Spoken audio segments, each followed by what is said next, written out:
وہ ملاقات سے متعلق ہو یا احتجاج سے متعلق ہو،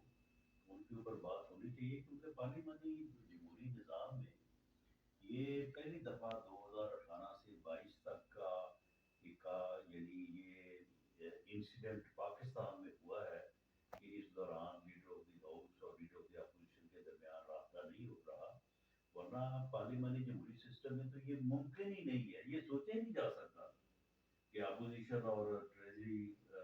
کا آپس میں جو ہے وہ رابطہ نہ ہو۔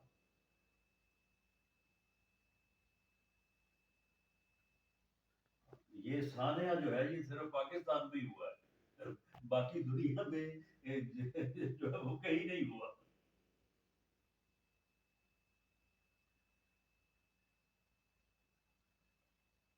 جی بالکل، اس میں کوئی شک نہیں ہے، اور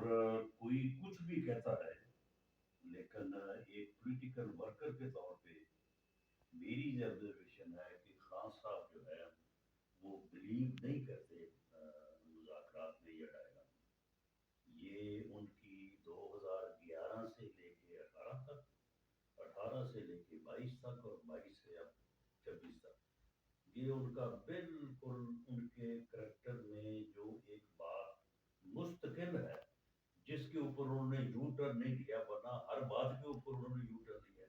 اس ایک بات کے اوپر کہ میں نے اپوزیشن سے ملنا نہیں ہے یا اپنے مخالف جماعت سے ملنا نہیں ہے، اس کے اوپر انہوں نے یہ جو ہے وہ تقریباً پچھلے 15 16 سال میں کبھی یو ٹرن نہیں لیا۔ شاید پچھلے 78 سالوں میں کوئی پرائم منسٹر اتنا کمفرٹیبل جو ہے وہ پاکستان میں نہیں رہا، اور جتنی کوآپریشن اسٹیبلشمنٹ کی طرف سے موجودہ حکومت اور وزیر اعظم کو ہے، جتنی سپورٹ ہے، میرا خیال ہے کہ کبھی اپنا میاں شہباز شریف صاحب نے یہ بات آن دی فلور آف دی ہوم سے ایک مرتبہ کہی تھی کہ عمران خان صاحب آپ کو بطور وزیر اعظم، بطور حکومت اسٹیبلشمنٹ کی جتنی حمایت حاصل ہے، اگر اتنی حمایت ہمیں حاصل ہوتی تو ہم پتہ نہیں پاکستان کو جو ہے وہ کہاں لے کے چلے جاتے، یا پاکستان کو کی ترقی میں کتنا اضافہ کرتے۔ آپ یقین کریں کہ یہ ایک وقت کی ہوئی بات ہوتی ہے،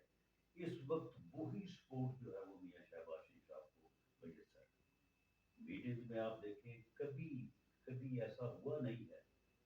کہ وہ کوئی بات کہیں اور اس بات کو جو ہے وہ دوسری طرف سے جو ہے پلٹا جائے، لیکن وہ بھی فیلڈ مارشل صاحب کا بے پناہ احترام کرتے ہیں،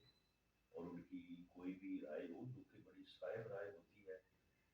مختلف ایشوز کے اوپر، تو وہ بھی اس کا